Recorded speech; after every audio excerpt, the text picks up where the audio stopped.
Hola, buenas tardes a todos. Bienvenidos a nuestro webinar mensual.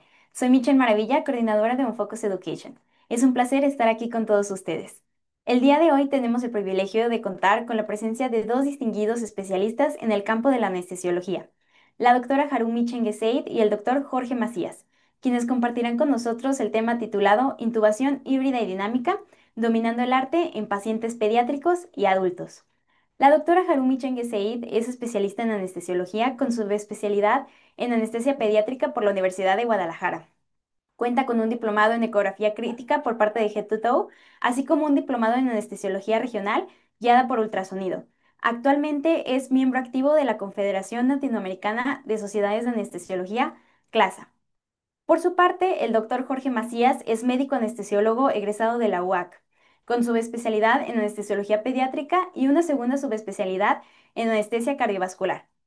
Antes de dar inicio con las ponencias, les recordamos que pueden compartir sus preguntas o comentarios a lo largo de la sesión utilizando la sección de preguntas y respuestas o bien escribiéndolas directamente en el chat.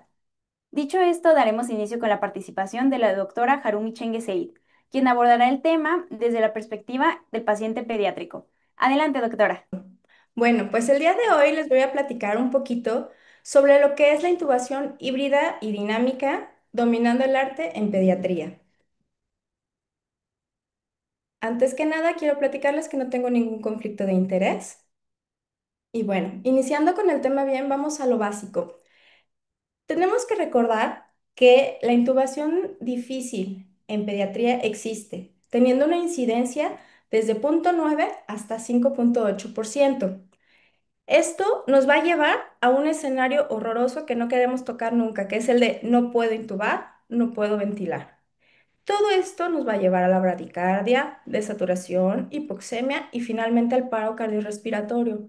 Entonces es importante que nosotros nos preparemos para no llegar a ese punto y que no nos confiemos cuando tengamos un niño.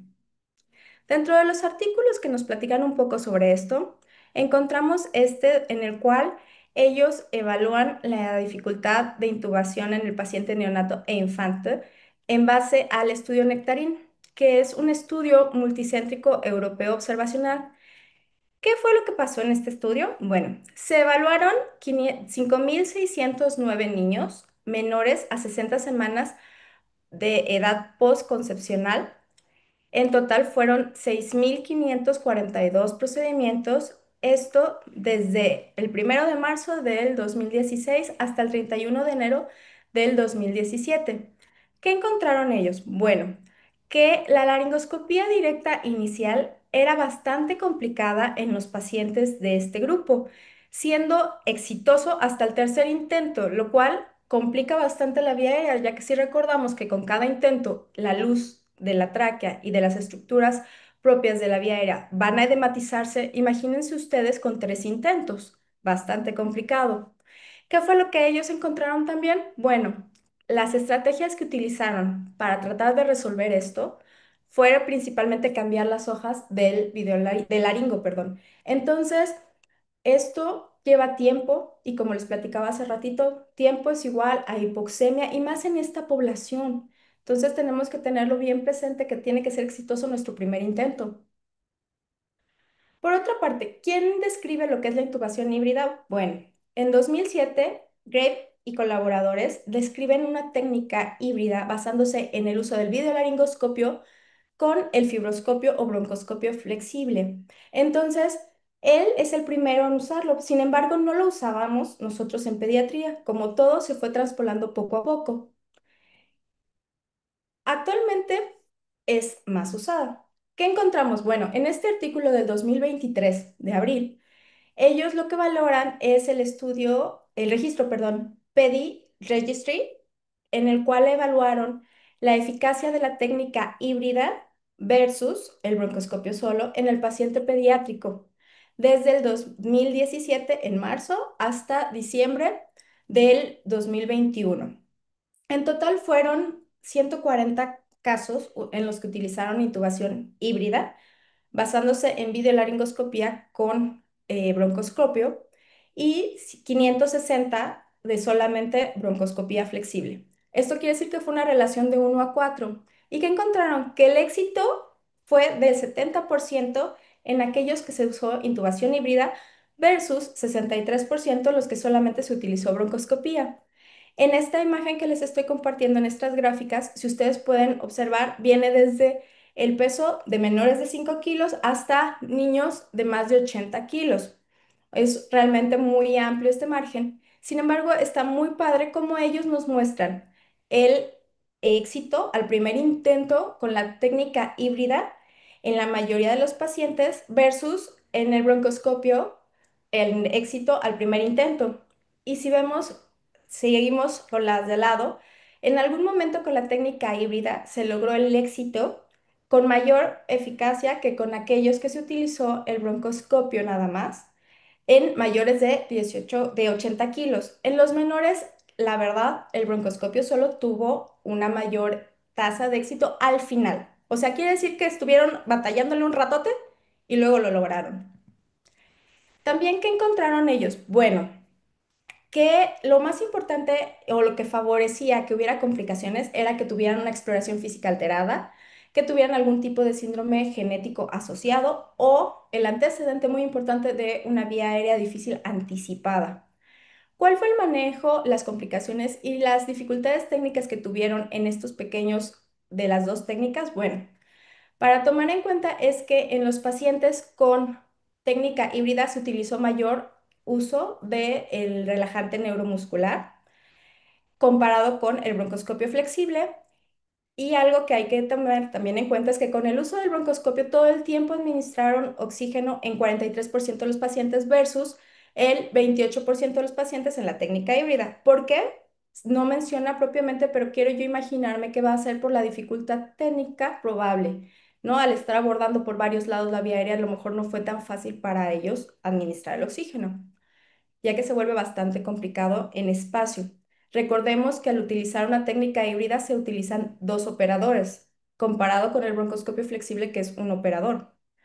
Dentro de las complicaciones que tuvieron en este estudio, que encontraron principalmente, fue que en los pacientes con el uso solamente del broncoscopio, la hipoxemia fue, a pesar de que ellos les estaban administrando oxígeno, mayor en comparación con el broncoscopio. ¿Ok? Y otra cosa que es muy, muy importante tomar en cuenta es que en cuanto a técnica es un poco más difícil el uso de la técnica híbrida en relación a un 36% versus el 28% con el broncoscopio. Porque por lo que les mencioné, son dos operadores. Esa es la diferencia. ¿Y qué es algo muy importante? Que la técnica híbrida se utilizó mayormente como técnica de rescate en este tipo de pacientes. Entonces, ¿por qué esperarnos hasta utilizar la técnica híbrida como segunda o tercera opción si lo podemos hacer desde el inicio con una mayor tasa de éxito?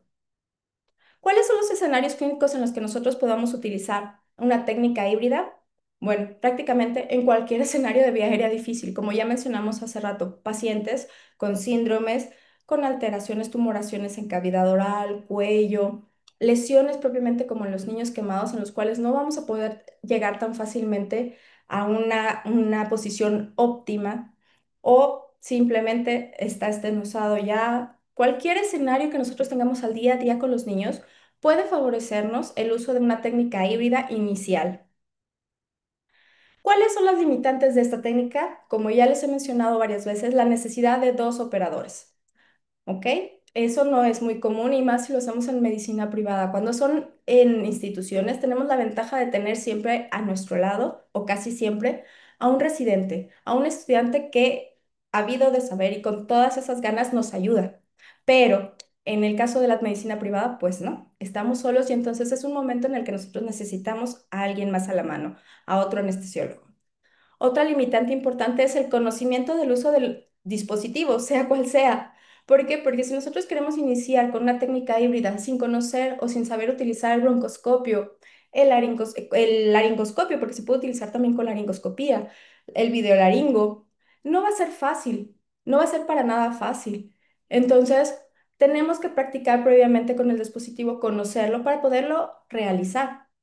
Y en pediatría, tristemente, como todos sabemos, la disponibilidad y el tamaño del dispositivo. No todos lados tenemos a la mano un broncoscopio pediátrico neonatal. O puede ser posible que te lo tengamos, pero sea de adulto. Entonces eso no nos sirve para nada. Esa es la principal limitante en nuestro entorno. Y bueno, como conclusión, quiero mencionarles que la intubación híbrida en pediatría es una excelente opción como plan A con un antecedente o sin un antecedente de vía aérea difícil en el paciente pediátrico.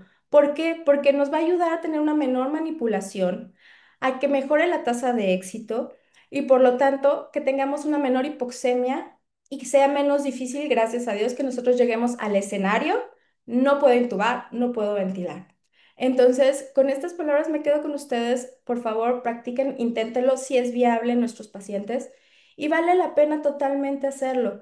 Este video es de uno de los artículos previos. Ahí está el QR, cualquiera lo puede revisar y si gustan que se los comparta con mucho gusto. Pero es importante que lo tengamos presente, sí se puede. Miren con qué facilidad ellos realizan el procedimiento.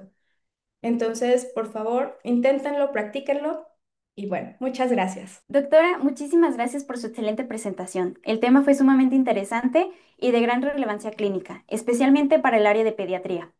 A continuación, daremos paso a la segunda parte de nuestro webinar, con la participación del doctor Jorge Macías, quien nos hablará desde la perspectiva del paciente adulto. Adelante, doctor. Buenas tardes. Soy el doctor Jorge Alberto Macías Carrillo, anestesiólogo pediatra y cardiovascular, y el día de hoy vamos a hablar de intubación multimodal en el paciente pediátrico. Bueno, para empezar nuestra charla vamos a hablar un poco de introducción. Se dice que la intubación multimodal es una técnica avanzada para el manejo de la vía aérea que combina dos dispositivos de visión directa. Esta nos va a permitir una visualización dual en tiempo real de las estructuras anatómicas, facilitando la intubación orotraqueal. Bueno, ¿y cómo surge esta técnica? Esta técnica va a surgir como respuesta a las limitaciones de las técnicas convencionales, que en algunos casos presentan fallas en la colocación del dispositivo, comprometiendo la seguridad de la vía aérea y la calidad en la ventilación. Bueno, para poder nosotros lograr una intubación híbrida exitosa, ¿qué es lo que necesitamos? Pues necesitamos tener un ecosistema como lo tiene un Focus de diferentes dispositivos, los cuales nos van a ayudar a lograr una intubación satisfactoria, como pueden ser pantallas portátiles, diferentes tipos de hojas de videolaringoscopio, videoestilete rígido, monitores o dispositivos desechables como el fibrobroncoscopio, el videoestilete flex y el tubo de doble lumen.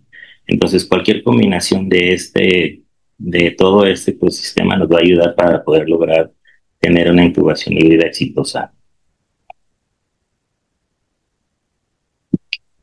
Ok, ¿cuáles van a ser las indicaciones para nuestra intubación híbrida? Principalmente, pacientes que vayan a tener una movilidad cervical limitada, como cuáles, como pueden ser los traumatismos cervicales, pacientes con espondilitis anquilosante o que tengan algún tipo de fijación cervical, como podemos observar en las imágenes.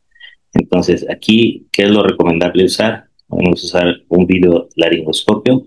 Este nos va a exponer la glotis sin necesidad de hiperextender el cuello y como segundo dispositivo podemos usar de preferencia el fibrobroncoscopio, que vamos a navegar con él a través de la apertura glótica sin necesidad de manipular la cabeza. O una segunda y buena opción podría ser también un videoestilete rígido. ¿Qué otro tipo de indicaciones? Pacientes, sobre todo pediátricos, con síndromes craneofaciales o ya pacientes con este tipo de síndromes que llegan a la edad adulta, que de per se ya tienen una vía aérea difícil, no sospechada, ya diagnosticada por diferentes tipos de síndromes, como pueden ser síndrome de Apert, síndrome de Goldenhar, un Poisson, un Pierre-Robin, etcétera. Entonces aquí el videolaringoscopio nos va a proporcionar una vista macro de la glotis y nuevamente el fibrobroncoscopio nos va a permitir una guía segura del tubo sin traumatizar ninguna de las partes anatómicas. Otro tipo de indicaciones. Esto sobre todo nos puede llegar en pacientes urgencias, que son las masas supraglóticas, como pueden ser los abscesos de cuello o tumores en cuello principalmente. Aquí igual eh, son pacientes que nosotros debemos de prever una vía aérea difícil. Como se pueden ver en las imágenes, pues son pacientes incluso que son difíciles en ocasiones de ventilar y por lo tanto también son difíciles de intubar. Entonces igual el videolaringoscopio nos va a permitir ver estructuras las cuales van a estar desplazadas por la masa, ya sea tumor, ya sea absceso, y el fibrobroncoscopio nos va a dejar maniobrar alrededor de los tejidos para insertar el tubo. Aquí generalmente necesitamos apoyarnos sobre todo cuando son abscesos de un catéter de succión como son las cánulas de Yankauer, el cual nos va a permitir aspirar todas las secreciones o incluso pus que pueda tener el paciente y a la vez nos puede ayudar a movilizar un poco la masa para tener una mejor visión.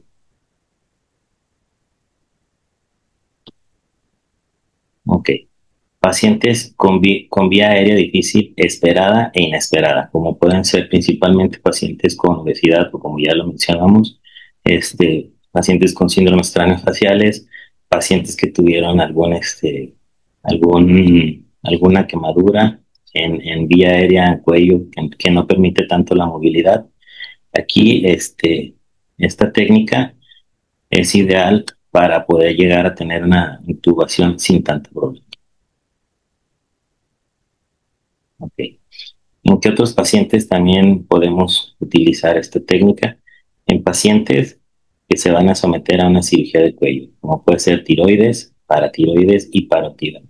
Este tipo de cirugías generalmente, o lo ideal es que se hagan con un neuromonitoreo. El neuromonitoreo se va a hacer a través de un tubo especial que trae un sensor, el cual ese sensor debe quedar colocado entre las cuerdas vocales, la cual va a transmitir la función nerviosa para evitar que el cirujano pueda dañar alguna estructura,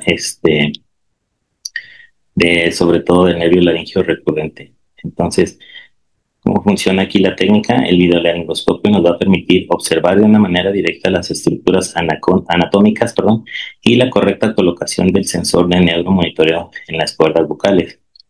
Aquí el segundo dispositivo, igual, podemos usar un fibrobroncoscopio, pero probablemente sea más fácil usar un videoestilete rígido. Cualquiera de estos dos dispositivos nos va a permitir la correcta colocación del tubo endotraqueal y la correcta colocación del sensor de cuerdas vocales. Entonces, aquí podemos observar que tenemos una pantalla dual, el cual nos va a tener las imágenes de los dos dispositivos. Este es el del videolaringoscopio, el cual nos va a dar la imagen de toda la epiglotis, las cuerdas vocales y cuando estamos introduciendo el tubo, que lo vamos a introducir ya sea con el fibrobroncoscopio o con el videoestilete rígido.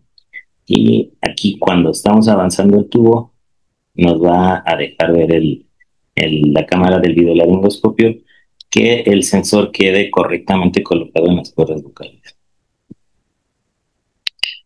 Muy bien. Otro de las indicaciones para este tipo de técnica es la cirugía de aislamiento pulmonar. Igual que perdón,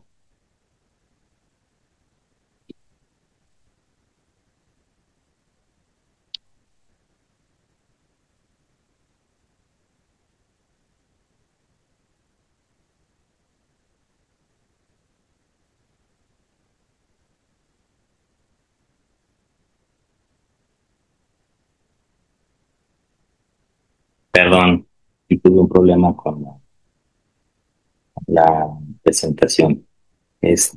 Como les decía, aquí en cirugías de aislamiento pulmonar, igual que con las cirugías de tiroides, ¿cómo nos va a ayudar una intubación, una técnica híbrida?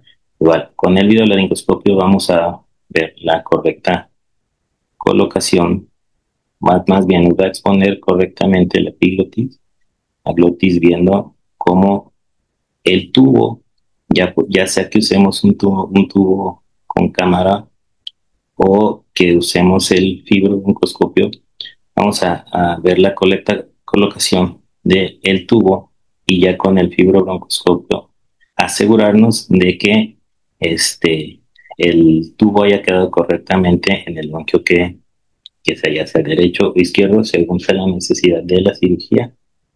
Entonces, esto nos va a ayudar a tener una mayor precisión en la colocación del tubo de doble lumen, que nos mejora la alineación glótica y reduce la probabilidad de malposición del tubo. Nos va a disminuir los intentos de intubación y el tiempo requerido. Y también nos va a reducir el riesgo de complicaciones, ya que al usar esta técnica tenemos un menor riesgo de trauma laringio y traqueal comparado con una laringoscopia directa. Vamos a tener un menor número de intentos, el cual nos va a reducir el tiempo de hipoxemia, nos puede reducir la bradicardia y la aspiración. Ok, ahora sí vamos. ¿Cómo vamos a hacer esta técnica? Bueno, principalmente debemos de tener en quirófano preparado para un manejo de la vía aérea difícil, ¿sí?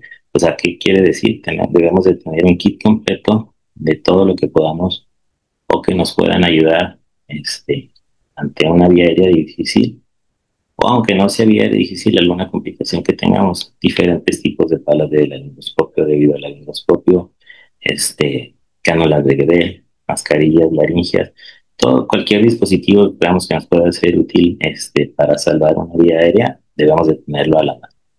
¿Sí? Debe de haber personas calificadas disponibles, no nada más el operador que va a hacer la vía aérea difícil o el que va a intubar, pues, hay que informar a los pacientes de los riesgos y del procedimiento que se le va a realizar.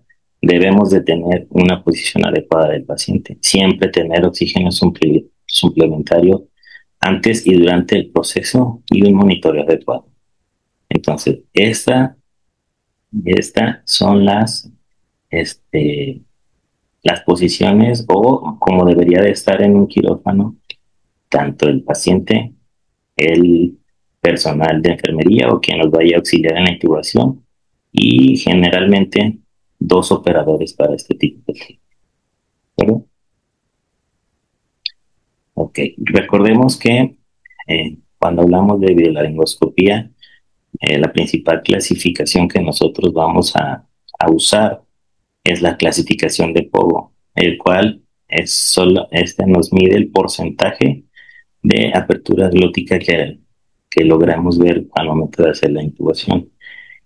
Y esta videoclasificación para la intubación nos va a dar un rango, el cual está medido por tres condiciones: el tipo de hoja, ya sea Macintosh o una hoja hiperangulada, qué tanto porcentaje de pogo logramos observar y si nuestra intubación fue fácil, fue difícil o fue fallida. Pues como pueden ver, se le da una calificación ya sea M o D según el tipo de hoja, el porcentaje de pogo que logramos ver y el tipo de intubación ya sea E, D o F según nos haya gustado o en un dado caso que haya fallado la intubación.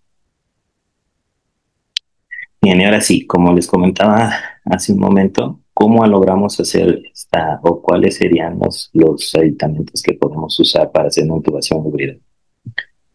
Un videolaringoscopio, ya sea con la cámara sobre la hojas, en este caso es una pantalla Lux, o un monitor, el cual podemos colocar en un tripié y conectarlo ya sea a la hoja del video, y en este caso el segundo aditamento que podemos usar es el video estilete, el cual si tenemos una pantalla dual, podemos colocar ambos dispositivos en la misma pantalla y observarlos al mismo tiempo. Otra forma de hacer la intubación híbrida, igual pantallas con hojas de videolaringoscopio y ya sea un fibrobroncoscopio, ya sea de 5.2 o de 3.8 milímetros según sea la edad del paciente. Otra manera de hacerlo, igual, hojas de videolaringoscopio. En este caso puede ser el tubo de doble luz o cámara final o un videoestilete flexible. Y cualquiera combinación de estas nos puede ayudar a hacer una intubación híbrida. Muy bien.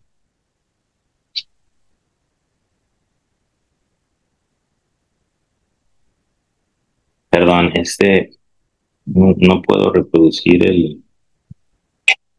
este es un video de un nódulo tiroideo, una intubación híbrida.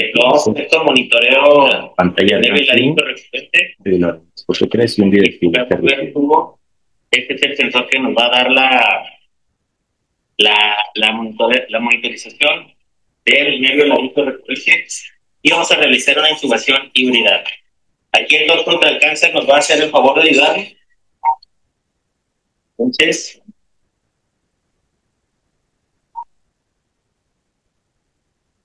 como pueden ver, aquí es la del videoscopio número 3 y allá al fondo tenemos una pantalla de Advanced Video.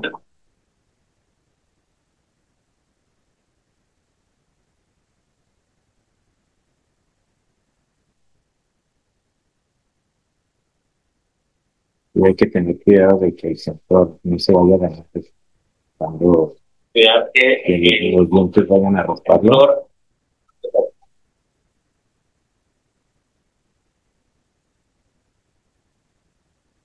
Entonces, la hoja de videolaringoscopio nos está exponiendo los botis y con el videoestilete que vamos a hacer la intubación. Ya pasamos el tubo con la hoja de videolaringoscopio. Podemos ver la correcta colocación del sensor.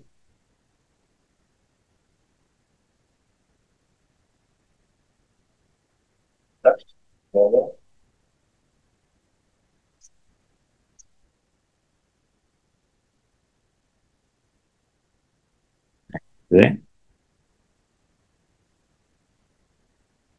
Entonces, ahí pudimos ver cómo se puede utilizar esta técnica de intubación híbrida en un paciente que va a ser sometido a una cirugía de tiroides con neuromonitoreo. Bueno, ¿cuáles pueden ser las complicaciones por múltiples intentos de laringoscopía? Son 4 principalmente, que pueden ser respiratorias, traumáticas, hemodinámicas, neurológicas y otras asociadas como el fracaso de intubación, que puede ser una intubación esofágica o un síndrome de distrés respiratorio. Entonces, ¿cuáles serían las más peligrosas para nuestros pacientes por múltiples intentos de laringoscopía? Principalmente hipoxemia, broncoaspiración, laringoespasmo.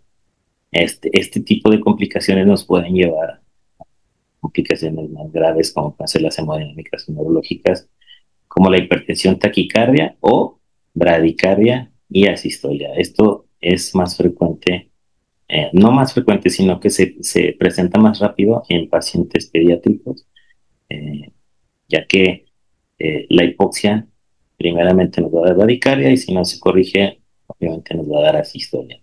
¿Sí? Dentro de las traumáticas también podemos tener lesiones orofaringeas, hemorragia y perforación esofágica o traqueal, que es muy raro, pero puede llegar a suceder. ¿Sí? Entonces aquí en la gráfica podemos ver, según el número de intentos, el índice de complicaciones que va aumentando en este número de intentos. Bueno, y ya para finalizar la plática, pues cuáles van a ser las ventajas de una intubación híbrida. Nos va a ayudar a mejorar la visualización de las estructuras glóticas. Nos va a aumentar la tasa de éxito de intubación al primer intento y nos va a reducir las complicaciones más graves, como les mencionaba, como hipoxia y lesiones naringeas.